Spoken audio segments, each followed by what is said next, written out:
नमस्कार नाथ भक्तांनो. ओम नमो आदेश. श्रावण महिना सुरू झाला की एक प्रश्न प्रत्येकाच्या मनात येतो.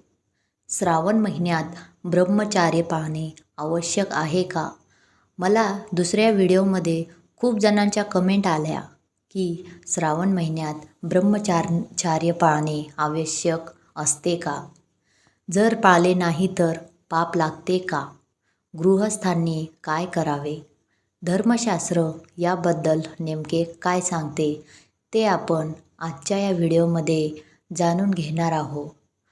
या व्हिडिओमध्ये कोणतीही अफवा किंवा अंधश्रद्धा नव्हे, तर धर्मग्रंथामध्ये सांगितलेली माहिती समजून घेणार आहोत.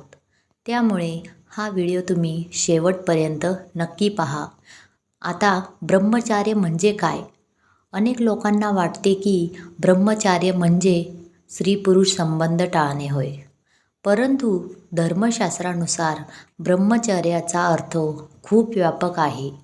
ब्रह्मचार्य म्हणजे मनावर नियंत्रण, इंद्रियावर संयम, वाईट विचारांपासून दूर राहणे, सात्विक जीवन जगणे, ईश्वर भक्तीत मन लावणे, फक्त शरीराचा संयम नव्हे तर मन, वाणी आणि कृती यांचा संयम म्हणजे खरे ब्रह्मचार्य. श्रावण महिन्याचे महत्त्व. श्रावण महिना भगवान शिवांना अत्यंत प्रिय मानला जातो. या महिन्यात शिवपूजन, रुद्राभिषेक, महामृत्युंजय मंत्र, ओम नमः शिवाय जप, उपवास, दान, सेवा यांना विशेष महत्त्व आहे. श्रावण हा मन आणि शरीर शुद्ध करण्याचा महिना मानला जातो. गृहस्थांनी ब्रह्मचर्य पाळावे का? हा सर्वात महत्त्वाचा प्रश्न आहे. धर्मशास्त्र गृहस्थाश्रमालाही मान्यता देते. म्हणून प्रत्येक विवाहित व्यक्तीने संपूर्ण महिना संबंध ठेवू नयेत असा कठोर नियम सर्वांसाठी नाही. परंतु जर एखादा भक्त भगवान शिवांच्या उपासनेसाठी, साधनेसाठी किंवा स्वतःच्या आध्यात्मिक प्रगतीसाठी स्वेच्छेने ब्रह्मचार्याचे पालन करत असेल तर ते अत्यंत उत्तम मानले जाते.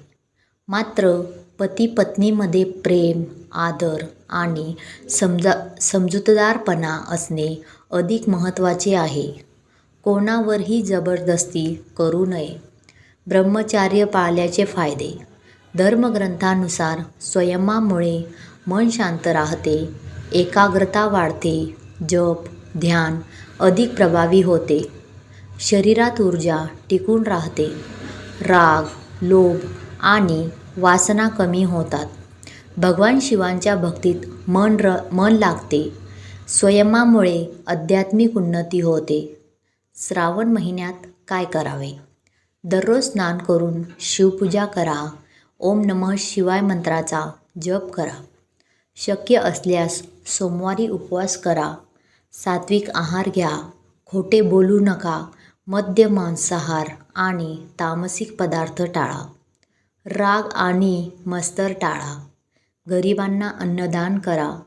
मातापित्यांची सेवा करा. नवनाथ आणि भगवान शिवांचे नामस्मरण करा. महत्त्वाची सूचना लक्षात ठेवा. धर्मात भक्तीपेक्षा मोठे काहीही नाही. जर आरोग्य, वैवाहिक जीवन किंवा इतर परिस्थितीमुळे ब्रह्मचर्याचे पालन शक्य होत नसेल तर स्वतःला दोष देऊ नका. शुद्ध मनाने भगवान शिवांची भक्ती करा. भगवान भावनेला महत्त्व देतात. तर मित्रांनो, श्रावण महिन्यात ब्रह्मचर्य पाळणे बंधनकारक आहे का? असे उत्तर आहे की धर्मशास्त्रात सर्व गृहस्थांसाठी असा सार्वत्रिक कठोर नियम सांगितलेला नाही. मात्र स्वेच्छेने संयम, सात्विक जीवन, जप, ध्यान आणि शिवभक्ती यांना अत्यंत महत्त्व दिले आहे. प्रत्येकाने आपल्या परिस्थितीनुसार आणि धर्ममर्यादा पाळून आचरण करावे. जर तुम्हाला ही माहिती आवडली असेल तर व्हिडिओला लाईक करा आणि आपल्या नाथभक्त मित्रांपर्यंत शेअर करा आणि नाथभक्त आदेश चॅनलला सबस्क्राईब करून बेल आयकॉन दाबा. शेवटी सर्वांनी कमेंटमध्ये लिहा आदेश. हर हर महादेव. अलख निरंजन. धन्यवाद.